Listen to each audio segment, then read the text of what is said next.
Welcome to Stronger Together, a powerful podcast series hosted by Impact Community Services. Join us as we discuss the importance of wellbeing support systems and how a strong community can be a lifeline for those in need. I'm Tanya O'Shea, Managing Director of Impact.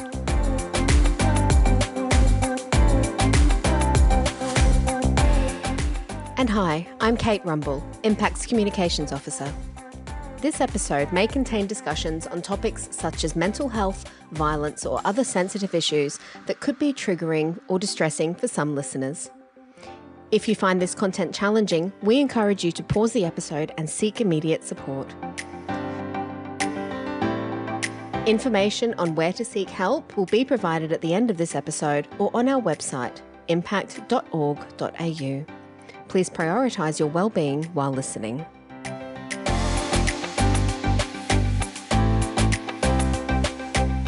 Before we begin, we wish to acknowledge the traditional owners of the land on which we live, work and meet.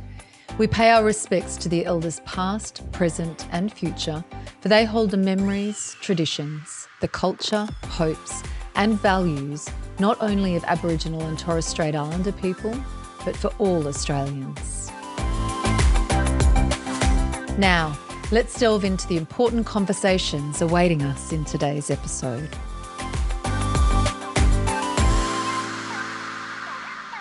Hi, I'm Tanya O'Shea and welcome to this episode of Stronger Together, where we talk about lots of different things that are happening within our community and are important to people within our community. Welcome, Kate. It's good to be back again. Yeah, great to see you because I'm super excited because we are right in the middle at the moment of the UN 16 Days of Activism campaign to eliminate violence against women. This is it's a thing that I'm incredibly passionate about, working for an organisation that works very closely with victims and survivors of domestic violence and violence within families. And I know other people in our community are incredibly passionate, and Zonta is one of those local clubs who has been operating in the local community for over 35 years. And we are lucky enough to have Jo Leverett, Zonta board member for the Club of Bundaberg, but also the chair of the Zonta Advocacy Committee with us here today. Welcome, Jo. Morning, Tanya. Morning, Kate. Yeah, thanks so much for coming along. Now, how long have you been a member of Zonta, Jo? Approximately 3 years. Beautiful. I've been with Zonta. And last year you were one of the key organisers of the 16 Days of Activism event here in Bundaberg. That's right. I led the campaign last year for 2022 with a group of like-minded Zonta members, and we were actually successful in winning Community Organisation of the Year with the Bundaberg Regional Council as a result of the campaign for 2022. Fantastic. Yeah, it is, and well deserved. Thank you. Well deserved in what you guys are doing within the community, but also particularly, I guess, this campaign, which we really want to feature as part of today's program. 16 days. 16 days, that is a lot of things to organise. Now, we've got your calendar in front of us and we will talk about that a little bit more shortly. But last year, Impact Community Services was delighted to meet with Sue Clarke from Small Steps for Hannah, who the Zonta Club brought here to Bundaberg. Tell us a little bit about reaching out to Sue and the reasons behind that, and, you know, a little bit about her visit last year. Well, that was actually Sue's second visit. She was part of our 2021 campaign as well as 22, and it was a continuation of the story and the journey with her and Lloyd's her husband, their campaign to lobby for reform in Queensland when it comes to domestic violence and specifically coercive control. So they were with us in 2021 and their story is, of course, quite well known, which is the very regrettable and unfortunate death of Hannah and her children. So that's Lloyd and Sue's daughter. and that was at the hand of her husband and the father of the children. So there was a lot of media attention around that when it happened. Sue and Lloyd wanted to make sure that their deaths were not in vain, and so they have been tireless advocates in this space. So having them back last year, which there had been significant progress that they had significant influence in, which resulted in things like the Commission of Inquiry into police responses in terms of domestic violence. There was the Margaret McMurdo task force. So last year there was significant inquiries. There were huge numbers of recommendations that were made. And ultimately this year, 2023, we actually saw coercive control legislated in Queensland. Inspirational. When we talk a lot about organisationally, we know that there are systems in place that are there to support people. However, we know that sometimes change is needed and that change can take time, and sometimes it just feels overwhelming. It feels like you keep pushing and pushing and pushing for change and nothing happens. However, Lloyd and Sue Clarke and the work that they have done, it has been inspirational to see the change that they have created in what feels like, I know it won't feel like that for them, but what feels like such a short period of time. Now, the Zonta Club, I believe, are flying that same flag, aren't they, in relation to the elimination of violence against women and children. But they're constantly looking for change. They're constantly continuing to turn up. They're constantly looking for ways that they can share amazing stories, bring amazing inspirational people into our community, but inspire the change that needs to happen. So when we look at your 16 days of activism and what a busy calendar it is, tell us about some of the things, the highlights or the showcase for those who aren't aware of what you guys do in the local community within those days. Tell us about some of those things that we have seen and that we can expect to see in the remainder of the campaign. Can I circle back? Yeah, of to course we can. Another family who's been affected by domestic violence and who was involved in last year's campaign was Vanessa Fowler and her family. And Vanessa is the sister of the late Allison Baden-Clay. Wow. So I actually have goosebumps just saying that. So part of last year's campaign was we had Sue Clarke and their team who talked about the journey, but we also then at the end of the campaign had a presentation and conversation with Vanessa Fowler and her family, because it's been more than 10 years since that happened, which was the murder of the late Allison Baden-Clay. At that event, her eldest child was also there, and the resilience that you see in that whole family, the courage, the bravery to make sure that the story is not forgotten is just so impressive. So that was a big highlight from last year's campaign. It's so powerful, I would imagine. So Vanessa, as Fowler and her family, in addition to Sue and Lloyd Clarke, have been influential with the realisation now of significant legislative reform in Queensland. And Vanessa sits on a number of government boards which drives change in that space. Wow. It's so powerful. So if we think about the event, the jam-packed calendar that you have for this year, the events that have already happened and the ones that you've still got coming up, tell us about some of those events and why it is important that people get behind them. It's about raising awareness. And we try, as a club, to do that in ways that are impactful. We've just had the ringing of the bells at Christchurch, and that's always well attended, and it was just recently. And the bells are rung in remembrance of women who have died because of gender-based violence this year in 2023. What is disturbing is that, so we do this every year, and then we ring the bells at the end of the campaign, and every year there are more bells that are rung.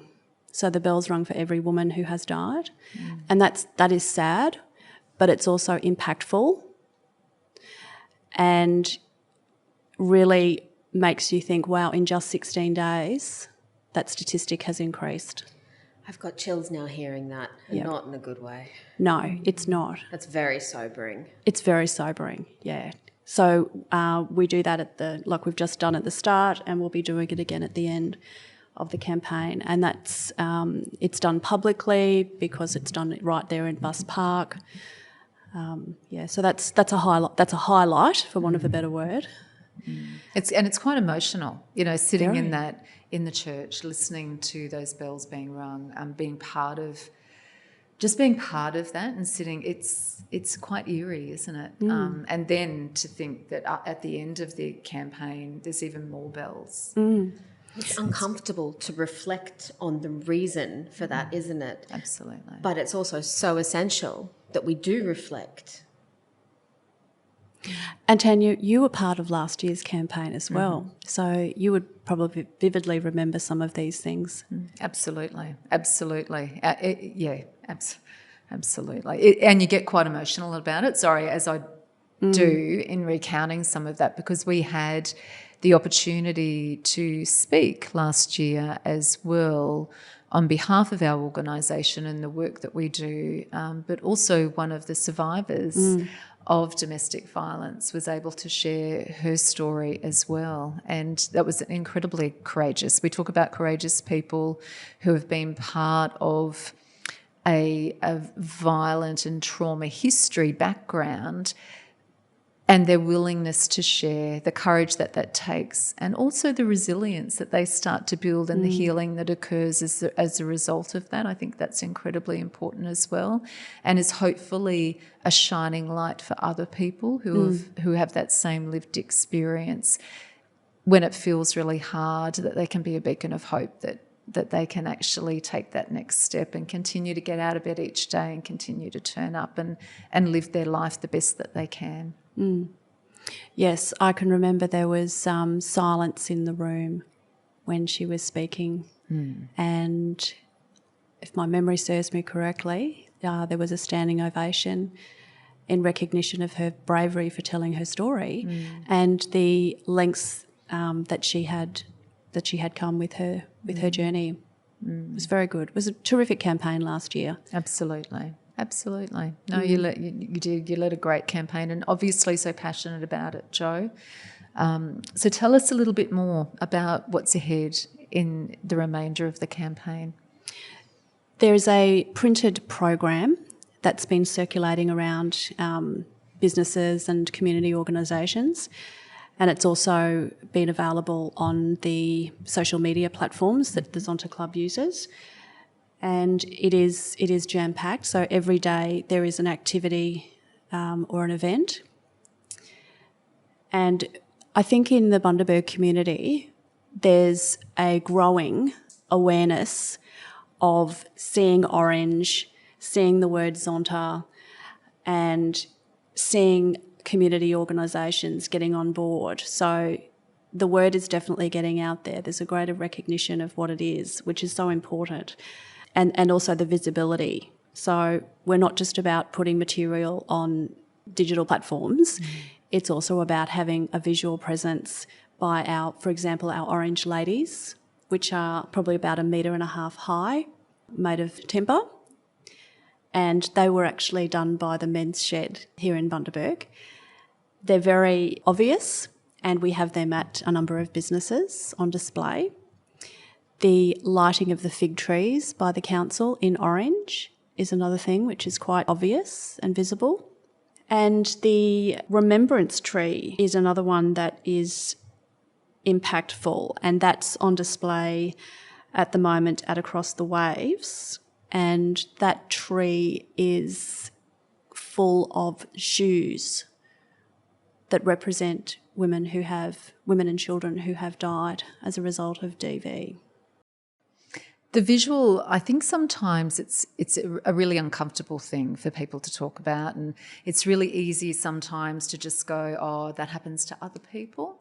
I don't need to worry about that, and they get on with their lives and make a choice not to expose themselves to information around violence and trauma that's created from that. And I guess that visual is quite incredible. It's that constant reminder that, hey, this is happening within our community.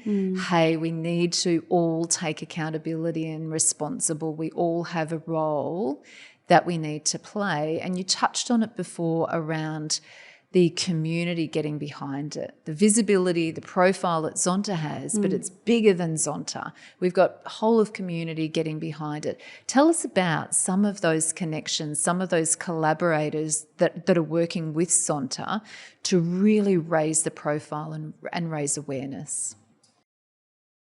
It's multifaceted. From our elected representatives, all of them have been involved in the campaign for the whole time that I've been a member of Zonta, which is fantastic. Community organisations, Rotary, Phoenix House, Edon Place. There's too many to name. So there's the community organisations and Impact, of course, and then there's business. There's the corporate world. So we've had significant support from a number of businesses. Again, too many to name. But we also recognise these organisations and acknowledge the work and contribution that they make in supporting on our digital platforms and in our printed material. Great. So if people are listening to this and they think, I want to be part of this is something that I'm incredibly passionate about, but I've never quite known how I could get involved.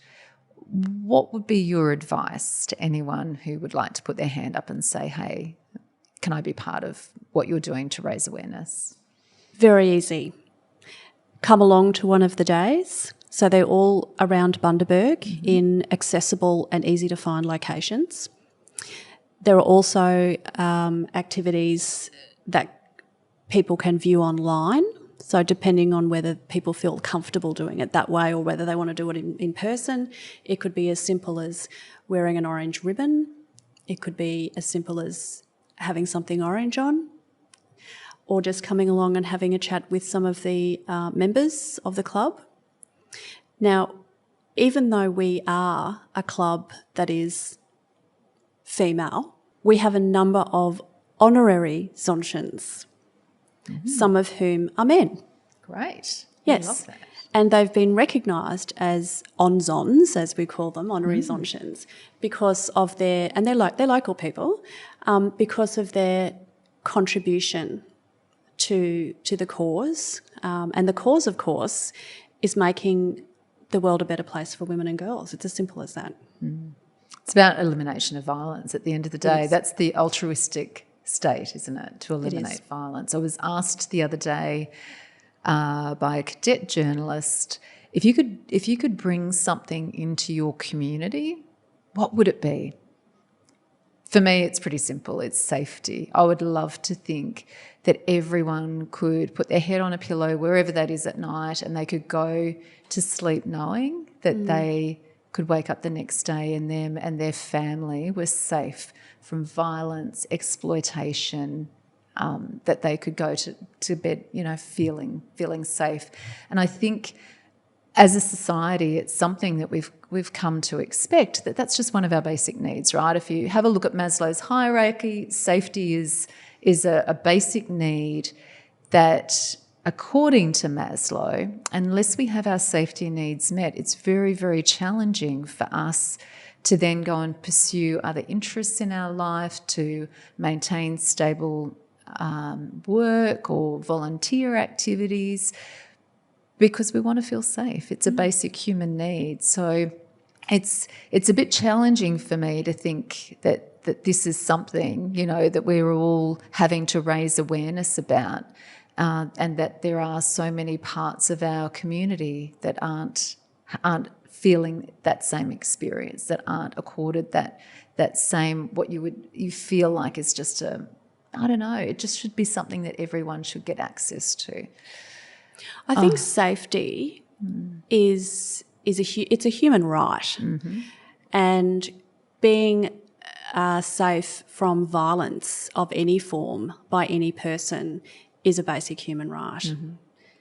And and that in itself is reflected in the United Nations convention, one of the conventions in relation to the elimination of violence against women and girls. But it also goes broader than that, because it's everybody. Everybody has a human right to be safe from violence. Yeah, absolutely. That's right. Couldn't agree more. This might be a slightly controversial question, I guess, in a way. There are a lot of awareness days. This is more than an awareness day, but it starts with awareness. To those people who would say it's just another bunch of awareness days, what would you say? It is more than just awareness, although awareness is important, but we are also about activism. So it's not just a glossy magazine or an event, it's our people on the ground being available to speak with about the campaign, and it's about working in partnership with the organisations and the people that I mentioned earlier. That's what activism is. Yep. It's more than just wearing a ribbon. That's right. And that's the first step in making real change, isn't it? I mean, change starts with education. You know, when you know better, you do better. And this campaign plays a huge role in that when it comes to eliminating violence against women and children. And that's right, Kate. And let's not forget, it's not just Bundaberg. So there are the 16 Days of Activism is an international campaign. So the number 16 isn't something that we have that we've put forward and that what we're doing. It's the international program across the world. So, and it's always the same dates, I should say. So the 25th to the 10th. So the 10th, it finishes on Human Rights Day. Yes. So they're always the same dates every single year across the world. Across the world, it's always orange. It's the same colour. And it's the only thing that varies across the world is the types of ways that people localise, that clubs localise how they want to have activism and awareness for the campaign. But otherwise, it's consistent. So you'll see this in Harvey Bay, you'll see this in Maryborough, you'll see it where there's clubs, you'll see it in all of the states across Australia. So locally, nationally, internationally. That's right. Zonta says no to violence against women. Now, they say no because what we know from statistics is when we're talking about physical and or sexual partner violence, 1 in 6 women have experienced physical and or sexual violence by a current or previous partner. What we know is that when it comes to sexual violence, 1 in 5 women have experienced sexual violence since the age of 15. Now, what we also want to call out here is that when we're talking about physical, sexual partner violence, there is also 1 in 18 men who are affected, and sexual violence 1 in 16 men. So whilst we have been talking a lot about saying no to violence against women, and Zonta very clearly says, you know, we have honorary men who are part of our membership as well, and we welcome them. We want them to be part of this. So it is a bigger story than just violence against women, isn't it? Isn't it, Jo? It is. And you might notice that our language is a little bit different this year because it's violence against women. It's not violence, gender-based violence. So gender-based is really just looking at violence in a lens that's binary, that's twofold, male and female. So that language is not here this year because there's so many other forms of identity these days that people have, and women also, and women in particular. So it's become more expansive and more contemporary in the language, which I'm really pleased to see. And you're right, it's not just women. All violence is unacceptable. It just happens to be the case that women are overrepresented in violence. The other thing is that you might notice that the language is also, it's violence, it's not domestic and family violence. So it's also been broadened this year as well, which I think is important.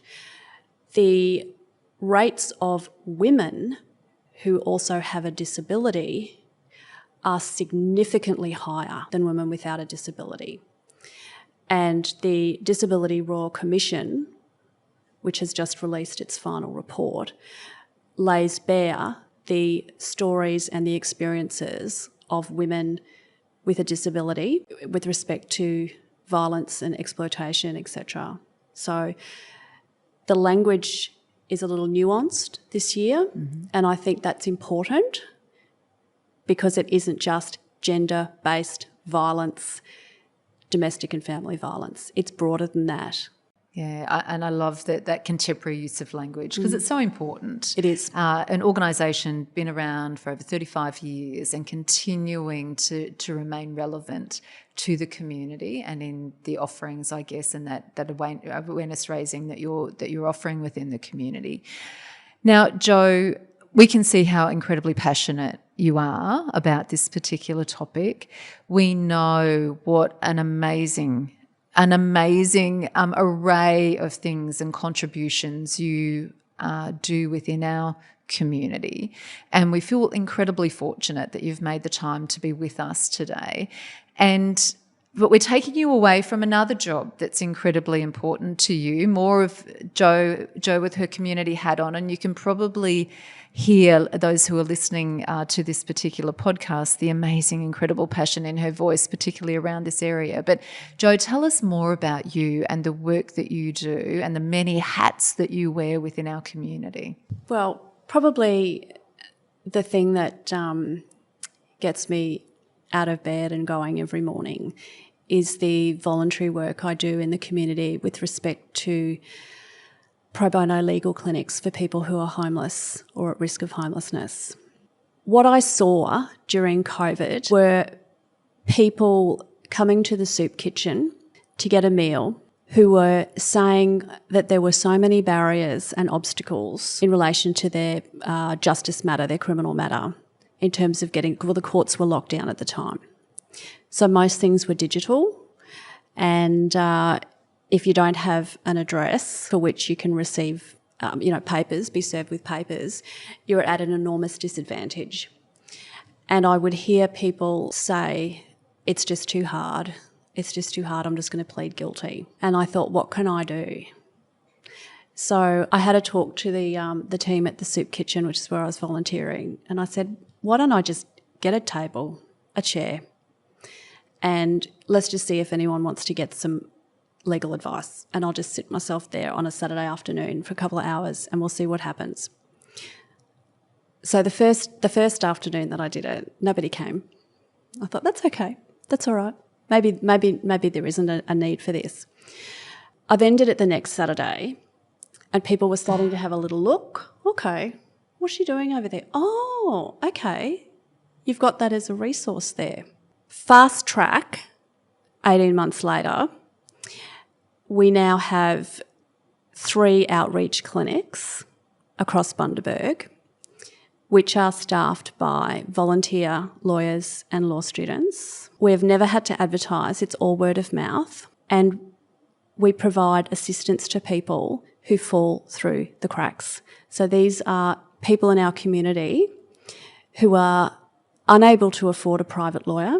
They are ineligible for legal aid because it's a common misunderstanding that legal aid will cover everything, but it doesn't. It doesn't. They have a vital role and they do a great job, but they don't cover everything. First of all, you have to be means tested, and secondly, merit tested. So the matter has to be one that actually falls within the type that legal aid will cover. The other group that we assist are those that might have had their legal aid application rejected. And then there's people who have put in a legal aid application, but their court matter is on too quick and they they need to know what to do when they get to court because they haven't yet got a decision on their legal aid application. So it's a particular section of the community which is not serviced at the moment. The other thing that makes us different is that our service is brought to the people. So it's not a corporate outfit where people might feel stigma or judgment. They don't come to us and have to fill out a form, for example, or speak to a receptionist and get triaged. They're not time limited. They can come as many times as they want, and we're co-located where they already come to and they feel safe. So, for example, at the soup kitchen and at Angels, they're already there receiving other wraparound services and support. We're there at particular times, and if they want to come and get legal advice, they just walk in. So that's what gets me up and going every day, because it's incredibly, it's rewarding, but it's also a privilege to be able to assist people who otherwise would not be able to get any assistance whatsoever. And that's an injustice. It really is. It benefits everybody in the community if everybody has a right to a fair trial, a fair hearing, the opportunity to raise a defence. It serves all of us as a whole if that's achieved. What an inspiration. We were just talking about inspirational people. We have one right in front of us. I feel a little bit emotional after that, if I'm honest. Yeah. It's, volunteer, board member, lawyer, but working in a pro bono capacity, identified a need, entrepreneurial spirit in going, I see there's a need here. I'm going to put my entrepreneur hat on now and start a legal business. Within 18 months, you now have 3 different sites. The need is so great. Congratulations, Joe Leverett. You are an inspiration in our community. The contribution that you make and the many hats that you wear, and we do thank you for your contribution. You're an amazing lady and an inspiration to all of us. So we haven't mentioned street law and the amazing work that you do, and the company that you founded over 2 years ago. About 18 months ago. About 18 months ago now. Can I just ask, so is what you do predominantly criminal law, or do you cover everything? Everything. Okay. So let's talk a little bit about street law. Now, street law also has graduates or lawyers who are training law students, let's call them. How's that, Kate? That was a bit of a bumble, wasn't it? But it's all good. Law students. It's all good. You have a great relationship with locally CQ University. Tell us about that relationship that you have with them and how that actually works, because we might have some budding law students or some law students who are listening who would also like to be involved in street law. How could they get involved? Well, they can make contact with us. We have a website and social media platforms. The arrangement with CQU is that they put out a call for an expression of interest for students who want to volunteer, and then they can provide us with their student details, their resume, their interest, and that's one way that they can volunteer. Next week, I'll be meeting more formally with CQU to establish internship programs, student placements, and those type of things, which will be terrific, which will be wonderful for Bundaberg. And from when I started this, 2 of the students have now graduated and have become lawyers and have got employment here in private law firms. And they still volunteer their time for street law, which is really special. Oh, it's so special. It's quite incredible. It's just wonderful. It really is.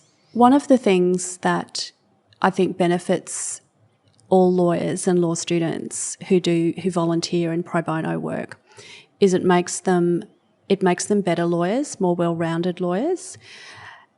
It is still the case that a lot of lawyers come from privilege. It's still the case, that's just generally speaking. Obviously there's lots of exceptions, but it is still the case that you need to have a very high ATAR to get into law, and you do tend to have lawyers that go straight into particular types of areas of law.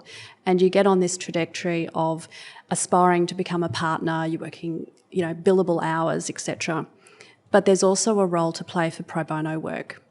And if you're a lawyer who can be able to give back to people who would suffer an injustice otherwise, is important.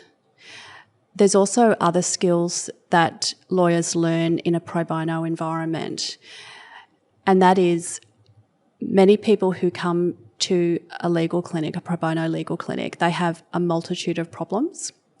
So it takes patience and it takes a skill set to listen and to delineate what might be the legal problem or what other issues there are that we might be able to support them with. So you don't get that in law firms because that's not the business model.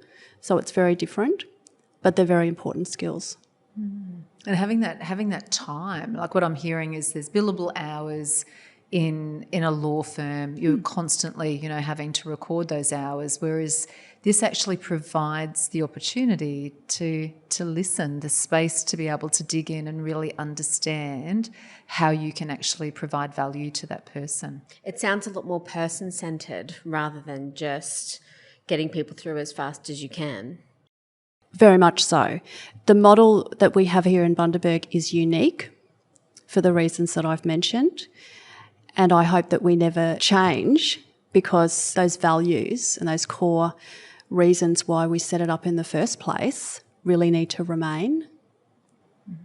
So street law, we can find you if we Google you, or what's the best way to learn more about street law? Street law is a program of Wide Bay Advocacy. So Wide Bay Advocacy, in terms of legal structures, is a registered charity, not-for-profit.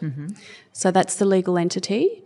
And then Bundaberg Street Law is a program. Beautiful. That you offer within that. That's right. Beautiful. So the goal moving forward is to expand and have further programs. That not beautiful just entrepreneurial mindset coming through again. Love that growth. That's amazing. Jo? Wonderful. So just to recap again, what's the best way that people can get involved with the 16 Days of Activism campaign to eliminate violence against women? Well, we still have many events and activities to go with the campaign. So it's as simple as either turning up at some of the events which are listed in the program. The program is available on the Zonta Club of Bundaberg Facebook page. People who are interested in knowing more about the global campaign can have a look at the Zonta International website. And the Bundaberg Club itself is on a number of social media platforms, so Facebook, as I've mentioned, Instagram and the like. Okay, wonderful. And in the next week or so that we've got left of the campaign, is there a standout event for you? I think Friday the 8th of December I'm really looking forward to. The Day of Community? So that will be in Bus Park and everybody is welcome. It's a free and a public event. We will have a coffee van, kindly provided by the Rotary Club of Bundaberg. So we'll have free coffees, free hot beverages, and we'll have representatives from a number of community organisations in Bus Park who will be present and available for people to come and have a talk with. So that includes Eat On Place, Phoenix House, I'll be there for Street Law, Impact will be there, Pearson Services, Life Education. It's going to be wonderful. It's going to be fantastic. That sounds great. Well, I'll be making sure that I make my way down if it isn't one of my work days. I'm sure you will be too, Tanya. Yeah, absolutely. No, we're in. So we were very excited to be approached and to be invited to be part of it. So Fantastic. Thanks, Jo. And if people would like to find out more about Zonta, how can they go about doing that?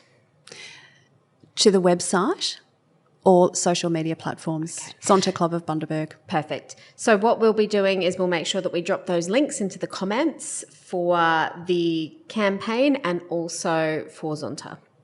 So if you'd like more information, make sure that you have a look in the comments.